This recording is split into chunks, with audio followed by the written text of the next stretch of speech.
Dans cette vidéo, eh bien, tu vas comprendre pourquoi est-ce qu'aujourd'hui tu procrastines malgré toi. Il y a deux causes profondes qu'on va voir ensemble.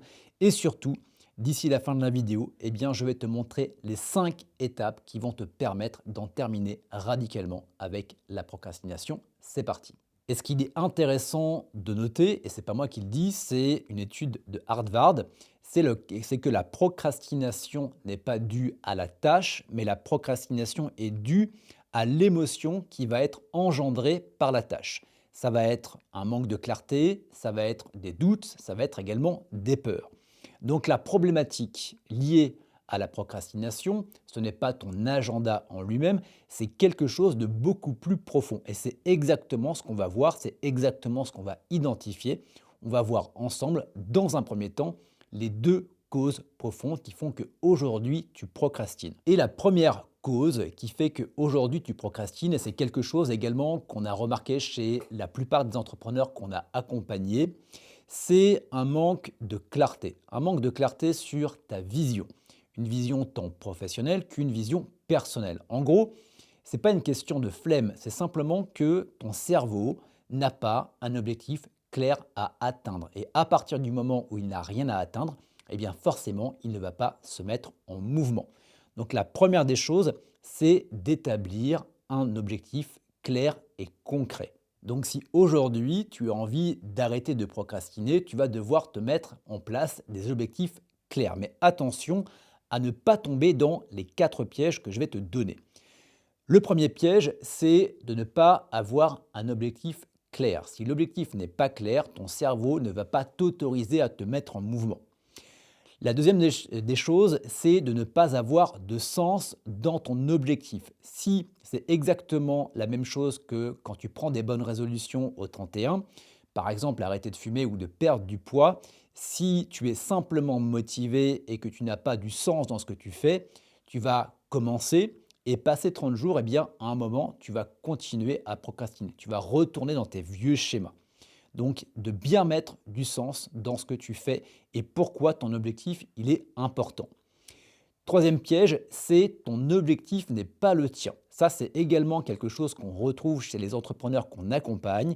La plupart du temps, ils vont avoir un objectif financier, un objectif en termes de grosseur de boîte, mais ils ont calé leur objectif sur ce que faisait la concurrence. En gros, pour être perçu comme un entrepreneur successful, eh bien, je dois avoir tant de collaborateurs, je dois avoir tant de chiffres d'affaires, etc., etc. Sauf que ce n'est pas leur réel objectif, ce qui fait qu'à un moment, eh bien, ils vont procrastiner. Et la dernière des choses, c'est à l'inverse, c'est d'avoir un objectif qui est tellement grand qui fait qu'à un moment, eh bien, vu que l'objectif est tellement grand, eh bien, tu n'arrives pas à accrocher à cet objectif-là. Il est beaucoup trop loin. Je vais te donner l'exemple, si aujourd'hui tu es quelqu'un de très maigre et que tu veux devenir Mister Univers, eh bien, comment dire, le gap entre là où tu es aujourd'hui et là où tu veux te rendre est beaucoup, beaucoup, beaucoup trop loin. Donc là, tu vas devoir mettre des objectifs également intermédiaires. Donc voilà pour les 4 pièges dans lesquels il faut éviter de tomber pour que ton objectif il soit clair, il soit atteignable et que tu aies justement envie de le faire. Non pas que de la motivation, mais que tu sois inspiré par ton objectif pour que tous les matins, quand tu vas te lever, quand tu vas te connecter à ton objectif, eh bien, tu vas vouloir avoir envie d'aller de l'avant. Maintenant va venir la cause profonde numéro 2.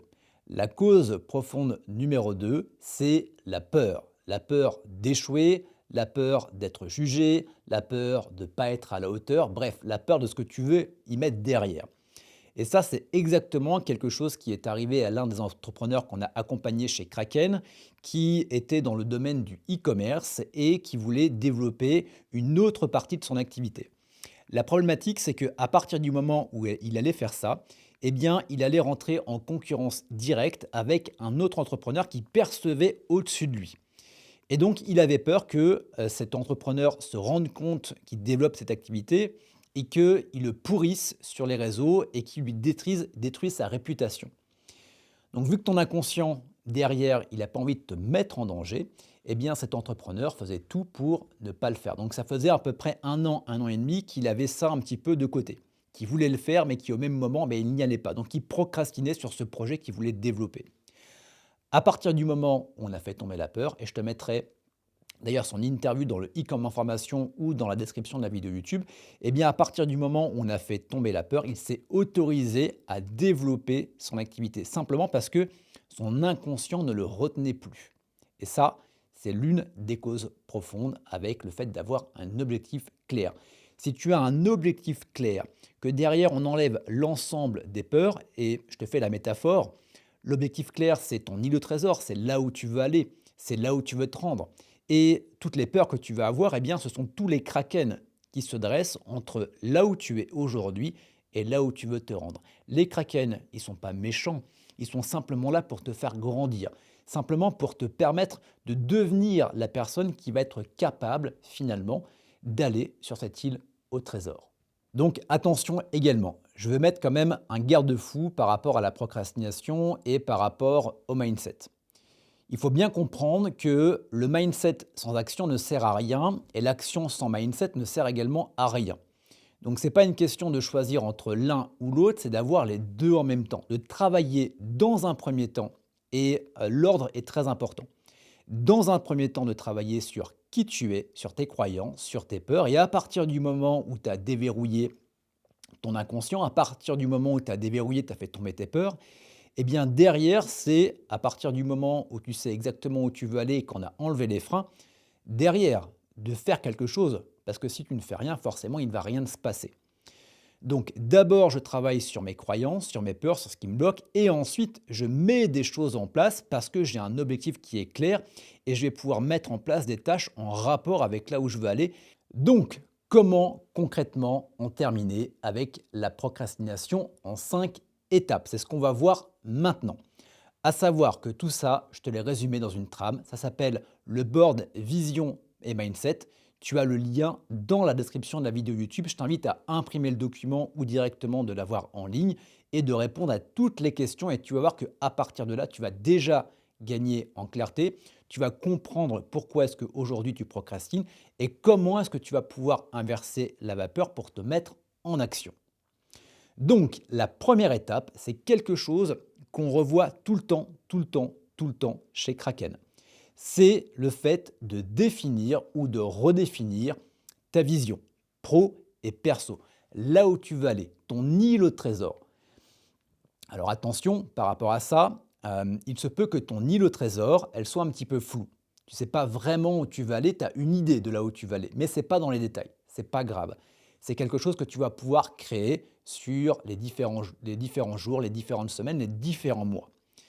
Même si ton île au trésor, elle est un petit peu voilée, tu vois, tu as ce petit brouillard, tu ne sais pas trop dans les détails un petit peu comment elle est faite, ce n'est pas grave. Dans un premier temps, c'est de définir ton phare pour avoir la direction de là où tu veux aller. Si ça encore, c'est pas suffisant. Également, ce que je t'invite à créer, tu l'as également dans le board vision et mindset, c'est de définir ce qu'on appelle ton anti-vision. C'est les choses que tu ne tolères plus, les choses que tu n'as plus envie de faire. Parce que pour te faire bouger, il y a deux possibilités. C'est soit à partir du moment où tu vas être inspiré pour aller vers, soit à partir du moment où tu veux fuir quelque chose qui est trop douloureux pour toi. Donc je t'invite à aller chercher ton antivision et ta vision. Ça va te permettre comme ça d'avancer. Donc ça, c'est la première étape. Ensuite va venir l'étape numéro 2. L'étape numéro 2, c'est de définir qui tu dois être pour pouvoir atteindre ton île au trésor. Pourquoi c'est important? J'ai donné un parallèle. Imagine demain, tu as envie d'acheter une voiture rouge. Eh bien, à partir de là, tu vas te mettre à voir beaucoup plus de voitures rouges dans la rue. Ce n'est pas qu'il y a plus de voitures rouges, c'est simplement que ton inconscient filtre ta réalité pour te faire voir toutes les opportunités de voitures rouges. Eh bien, c'est exactement ce qu'on veut mettre en place en allant chercher la meilleure version de toi-même. La personne qui va être capable d'accéder à l'île au trésor.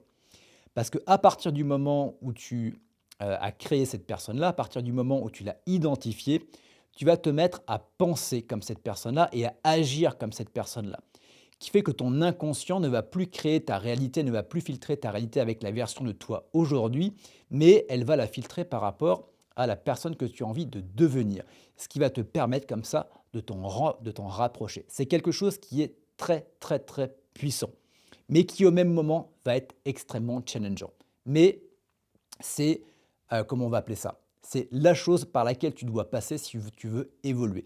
C'est de faire en sorte, un petit peu comme un serpent, de peler, d'enlever et de supprimer la version de toi actuelle pour aller vers la version de toi que tu as envie de devenir pour accéder également à ton île au trésor.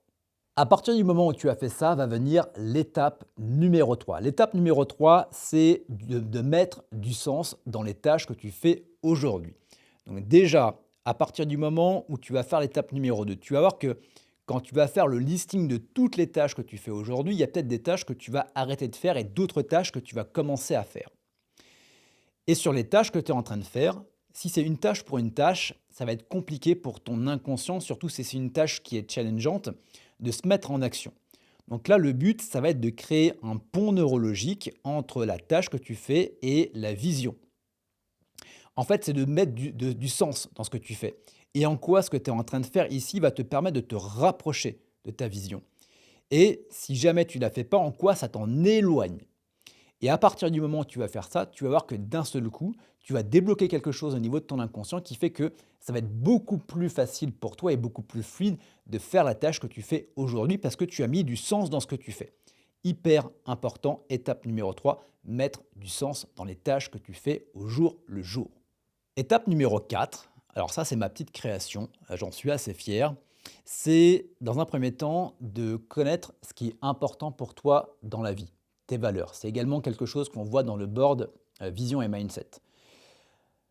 Parce en tant qu'entrepreneur, on a souvent cette mimique de se dire à partir du moment où j'aurai atteint mon objectif, je pourrais me faire plaisir. Sauf que l'objectif, il y a beaucoup de choses que tu ne maîtrises pas. Tu ne sais pas quand est-ce que tu vas l'obtenir, tu ne sais pas si tu vas l'obtenir, tu ne sais pas quand tu vas l'obtenir, si tu vas être heureux. Donc, je vais te donner un exemple perso. Mes 3 valeurs sont la simplicité, l'aventure et les relations humaines.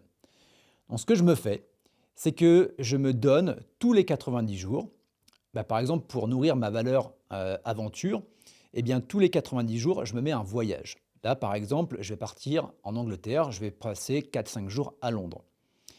Et ce qui va être intéressant, c'est qu'à partir du moment où je vais avoir cet objectif, qui est un objectif qui est perso pour le coup, eh bien, ça va me permettre de bosser beaucoup plus facilement. Parce que je sais que j'ai une carotte et qu'à la fin, eh bien, je vais pouvoir me faire plaisir indépendamment finalement de ce qui va se passer.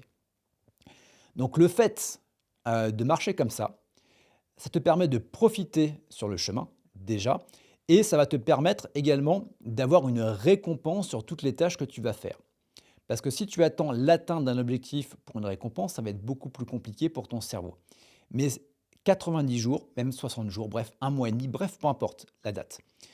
Fixe-toi des choses qui te font kiffer à la fin. Ce qui va te permettre comme ça de te dire, écoute, je vais bosser comme ça pendant peut-être un mois et demi, 3 mois, mais je sais qu'à la fin, je vais quand même en profiter. Et je peux te garantir qu'à partir du moment où j'ai fait ça, je suis beaucoup plus productif parce que je sais que derrière, je vais avoir ma récompense. Indépendamment si j'atteins mon objectif professionnel, bien évidemment. Et ça, c'est quelque chose que je t'invite à mettre en place dans ta vie de tous les jours. C'est génial. 5e et dernière étape. À partir du moment où tu as défini ton île au trésor, ton île au trésor, c'est quelque chose que tu vas pouvoir atteindre peut-être dans 1 an, dans 5 ans, dans 10 ans, peut-être même à la fin de ta vie, bref, peu importe. Ce qui va être important maintenant de mettre en place, c'est ce que j'appelle la théorie des bouées. C'est-à-dire que ta vision, vu qu'elle est loin, ça va être compliqué de l'atteindre. Donc là, ce que tu vas devoir faire, c'est au même moment que tu as ta vision, eh bien, de t'en détacher pour te focaliser sur le process. Et de te dire, par rapport à là où j'en suis aujourd'hui, imagine que tu es encore attaché au port. Tu ne vas pas traverser l'Atlantique. Non, ce que tu vas faire, c'est que tu vas d'abord aller jusqu'à la première bouée, puis à la deuxième, puis à la troisième, etc., etc., etc. Donc là, ce que je t'invite à faire, c'est par rapport à la vision que tu as redéfinie, c'est quoi le premier pas, le premier objectif, la première bouée que tu dois mettre en place justement pour atteindre ton îlot trésor. Donc ça peut être quelque chose que tu mets en rapport avec l'étape précédente. dans le sens où dans 90 jours, ben, j'ai mon voyage à Londres, mais dans cette période-là, je dois avoir fait ça, par exemple. Et ça va te permettre comme ça d'avoir une croissance équilibrée entre ton professionnel, mais également entre ta vie personnelle, et ce qui est hyper important pour toi. Et à partir du moment où tu fais ça, tu vas pouvoir profiter sur le chemin. Et le jour où tu arriveras à destination, ben en fait, tu auras déjà tout vécu. Donc c'est exactement la métaphore du voyage. Ce qui compte, c'est pas l'arrivée, c'est tout ce que tu vas vivre sur le chemin. Et tu vas voir que derrière, eh bien, ta croissance elle va être beaucoup plus saine, elle va être sur du long terme et tu vas pas te cramer en l'espace de quelques mois, voire de quelques années. Et tu vas voir que derrière, vu que tu vas mettre du sens, que tu vas kiffer sur le chemin, eh bien derrière, la procrastination va s'atténuer au fur et à mesure.